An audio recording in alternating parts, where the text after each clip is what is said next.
अस्सलाम वालेकुम। Magos English vocabulary का हमारा सेशन चल रहा है और इसमें हम आज आपके लिए 3 वर्ड्स मज़ीद लेके आए हैं। आज हमारा सेकंड लेक्चर है।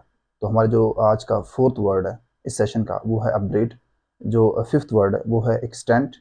इसमें हम एक्सटेंट का भी ज़िक्र करेंगे और जो हमारा 6th वर्ड है वो है एक्सटेंट। तो हम मूव करते हैं। जो हमारा 4th वर्ड है अपग्रेड। अपग्रेड का मतलब होता है किसी को मलामत करना, किसी को डांटना, किसी को क्रिटिसाइज़ करना सख्त अल्फाज में। टू स्कॉल्ड, रिप्रोच और रिप्रिमांड समवन शार्पली। अगर इसके हम सिनोनिम्स देखें तो वो है रिब्यूक, चाइड, बिरेट, सेंशोर, एडमोनिश। ये सारे वर्ड जो है ना ये डांटने के सेंस में, मलामत करने के सेंस में और तनकीद करने के सेंस में इस्तेमाल होते हैं। अगर इसके हम सेंटेंसेस देखें तो वो है the teacher upgraded the student. अब टीचर ने स्टूडेंट को डांटा है, मलामत किया है सख्त अल्फाज में for failing to complete assignment on time, कि उसने असाइनमेंट टाइम पे कंप्लीट नहीं किया। इसी तरह the disappointed coach upgraded the players.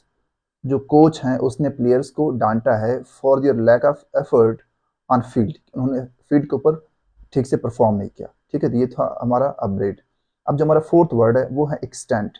Extent का मतलब है किसी चीज़ का बड़े अरसे से अभी तक चलना, एग्जिस्ट करना, सर्वाइव करना। ठीक है, यानी कि उसके दौर की जो चीज़ें होंगी वो सारी डिस्ट्रॉय हो गई होंगी, लेकिन ये अभी तक डिस्ट्रॉय नहीं हुआ, अभी तक एग्जिस्ट कर रहा है। तो इसकी मीनिंग है स्टिल इन एग्जिस्टेंस, सर्वाइविंग और करेंटली इन यूज। अगर इसके सिनोनिम हम देखें तो अनडिस्ट्रॉयड, यानी कि उसके टाइम की सारी चीज़ें डिस्ट्रॉय हो गई लेकिन ये अभी तक डिस्ट्रॉय नहीं हुआ। इसी तरह current, on going and living, ये सारे इसके सिनोनिम्स है। अगर इसका हम एंटोनिम देखें तो एंटोनिम इसका है एक्सटिंक्ट। अब एक्सटिंक्ट का मतलब है कि ख़त्म हो जाना, कोई चीज़ बिल्कुल एग्जिस्ट ना कर जाना। लेकिन एक्सटेंट का मतलब है कि अभी तक वो चीज़ का एग्जिस्ट करना। एक्सटिंक्ट का मतलब है कि वो चीज़ ख़त्म करना, ख़त्म होना उसका।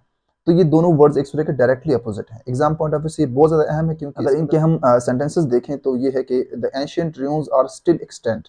जो कदीम कोई मलबा था बिल्डिंग्स के, बिल्डिंग्स जो है ना वो अभी तक एग्जिस्ट कर रही हैं, सर्वाइव कर रही हैं, attracting tourist from around the world. तो वो टूरिस्ट के अट्रैक्शन का जरिया बन रही हैं। इसी तरह डिस्पाइट इट्स एज, बड़ा अरसा गुजरने के बाद, the tradition remains extent in small village. कोई छोटा सा गाँव है, इसके अंदर एक रिवायत जो है बड़े अरसे से चलती आ रही है और अभी तक चल रही है। ठीक है, तो ये था एक्सटेंट हमारा। हम जो नेक्स्ट वर्ड देखते हैं वो बिल्कुल सिमिलर है इससे, लेकिन थोड़ा सा इसके से डिफरेंट है। मीनिंग में अच्छा खासा डिफरेंट है। तो वो है एक्सटेंट।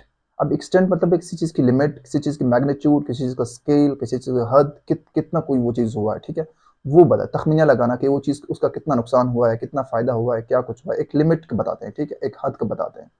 द डिग्री और scope to which something happens, the range और magnitude of something, the area covered by something. ठीक है, जिस तरह मैंने बताया कि वो किसी हद के बारे में बात कर रहे हैं। अगर इसके हम सिनोनिम्स देखें तो वो है magnitude, scale, size and range. ठीक है, ये सारे इसी के हद या लिमिट की ही बात कर रहे हैं। इसके अगर हम सेंटेंस को देखें तो इसका सेंटेंस है द एक्सटेंट ऑफ डैमेज। अब वो जो नुकसान का जो हद था was shocking after the earthquake. Earthquake के बाद जो पता लगा तो उसका जो डैमेज हुआ तो बहुत ज़्यादा हुआ था। ठीक है, फिर कहते हैं the forest fire spread to a dangerous extent. वो जो जंगल की आग थी वो बहुत ही खतरनाक हद तक फैल गई थी। ठीक है, तो ये थे हमारे आज के 3 वर्ड्स। इसमें एक्सटेंट और एक्सटेंट जो है ना ये प्रोनाउंसिएशन में तकरीबन कोई ख़ास डिफरेंस नहीं है, लेकिन ये मीनिंग में टोटली एक दूसरे से डिफरेंट है। और ये एग्जाम पॉइंट ऑफ व्यू से बहुत अहम है, क्योंकि इसमें ए और ई का डिफरेंस है और ये एग्जाम में आ सकते हैं। ठीक है, तो ये थे हमारे 3 वर्ड्स। नेक्स्ट लेक्चर में इंशाल्लाह फिर मुलाकात होती है। आप अपना ख्याल रखें, आप हमें सपोर्ट करें, हमारे चैनल को सब्सक्राइब करें, लाइक करें और शेयर करें। बहुत शुक्रिया, अल्लाह हाफिज़।